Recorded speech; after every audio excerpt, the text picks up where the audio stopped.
మీరు బిజినెస్ పెట్టి సొంతంగా ఎదగాలనుకుంటున్నారా? నెవర్ ఎండ్ గోలీ సోడా వారి ఫ్రాంచైజీని జస్ట్ 15.5 lakhs తో మీ సొంతం చేసుకోండి. త్వరపడండి. రామోజీపై రాజభక్తి, మార్గదర్శి అక్రమ డిపాజిట్ల వసూలుపై నోరెత్తని బాబు సర్కార్. వసూలు చేసిన ఆ డిపాజిట్లు చెల్లించేశారని తెలంగాణ హైకోర్టుకు వెల్లడి. సెక్షన్ 45S గురించి ప్రస్తావించిన వైనం. మార్గదర్శిపై క్రిమినల్ ప్రొసీడింగ్స్ను కొనసాగించాల్సిన అవసరం ఉందా అన్న దానిపై కూడా విచారణ జరపాలని కౌంటర్లో అభ్యర్థన. రామోజీ చనిపోయారు కాబట్టి కేసు కొట్టేయాలన్న మార్గదర్శి, విచారణ జరపడం నిష్ప్రయోజనం అంటూ అనుబంధ పిటిషన్. పూర్తి స్థాయి వాదనలకు ముందు ఈ విషయాన్ని తేల్చాలని అభ్యర్థన. విచారణ నుంచి తప్పుకున్న న్యాయమూర్తి జస్టిస్ నరసింహరావు. దీంతో ఈ వ్యాజ్యాలను సీజే ముందుంచాలని రిజిస్ట్రీకి తెలంగాణ హైకోర్టు ఆదేశం. రామోజీ పైన రాజభక్తి చూపిస్తున్నాడు చంద్రబాబు నాయుడు గారని ఒక వార్తని సాక్షి పేపర్ రాసింది. ఏందా రాజభక్తి అంటే, 95లో చంద్రబాబు నాయుడు గారు ఎన్టీ రామారావు గారిని దింపి ముఖ్యమంత్రి కావటానికి కాడ్నుంచి మొదలు పెడితే ఈ రోజు వరకు రామోజీరావు గారు స్థాపించిన ఈనాడు పేపరు, ఈటీవీ ఇవన్నీ చాలా సహకరించినాయి. అది అందరికీ తెలిసింది. కాబట్టి ఆ సహకరించినందుకు రాజభక్తి చాటుకున్నాడు చంద్రబాబు నాయుడు గారు. ఏంటిది అది? ఉండవల్లి అరుణ్ కుమార్ గారు మాజీ ఎంపీ కోర్టులో పిటిషన్ వేశారు. అది ఇప్పుడు తెలంగాణ హైకోర్టులో నడుస్తుంది కేసు. సుప్రీంకోర్టు సూచనల మేరకు, ఆదేశాల మేరకు 6 నెలల్లో పూర్తి చేయాలంటే నడుస్తుంది అది కేసు. 2610 కోట్ల రూపాయలు రామోజీరావు గారు స్థాపించిన మార్గదర్శి చిట్ ఫండ్స్ చిట్ ఫండ్ సంస్థ అక్రమంగా చట్టవిరుద్ధంగా 2610 కోట్ల రూపాయలని డిపాజిట్ల రూపంలో ప్రజల నుంచి సేకరించారు. తప్పు, చట్టవిరుద్ధం. ఆర్బీఐ చట్టం సెక్షన్ 45S ప్రకారం అది క్రిమినల్ చర్య అని చెప్పి ఆయన కేసు వేసిండు.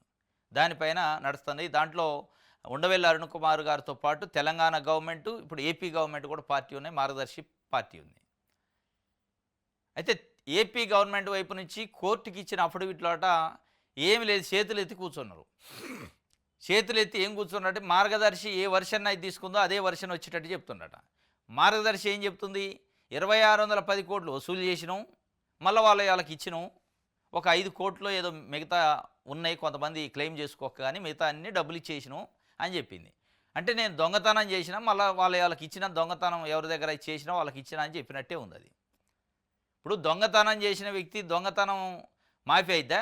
రిటర్న్ ఇస్తే కేసు ఉండదా? దానికి చర్యలు ఉండవా? చట్టం ఉండదా? అంటే ఇంకేముంది, ఇచ్చిన కదా. 2610 కోట్లు దొంగతనంగా, చట్టవిరుద్ధంగా, నిబంధనలకు విరుద్ధంగా సేకరించిన మాట వాస్తవమే, వాళ్ళకి ఇచ్చిన కాబట్టి నా తప్పు లేదు అంటాడు. దాన్నే చంద్రబాబు నాయుడు గారి ప్రభుత్వం కూడా చెప్తుంది. ఇక మేమేం చేసేది ఉంది, ఇచ్చిండటగా అంటుంది. ఇక మార్గదర్శి అయితే ఇంకొక అడుగు ముందుకేసి రామోజీరావు గారు లేరుగా, చనిపోయారు కాబట్టి కేసు కొట్టేయండి అంటుంది. రామోజీరావు గారు చనిపోతే కేసు కొట్టేయరు. రామోజీరావు గారు చనిపోతే మార్గదర్శి పోయిందా? పోలేదు కదా. మార్గదర్శి అనేది ఒక సంస్థ. రామోజీరావు గారు చనిపోగానే అది మూసేయలేదు కదా. సంస్థ కాబట్టి, సంస్థ నడుస్తుంది కాబట్టి, సంస్థ యజమాని ఇప్పుడు ఎవరు ఉంటారో వాళ్ళు దానికి అన్ని కాన్సిక్వెన్సెస్ ఫేస్ చేయాలి.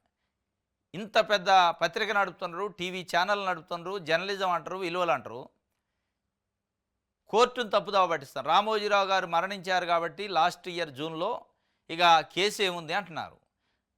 మరి రామోజీరావు గారు మరణించి ఈనాడు సంస్థ మూతపడదా? రామోజీ స్థాపించిన మార్గదర్శి మూతపడదా?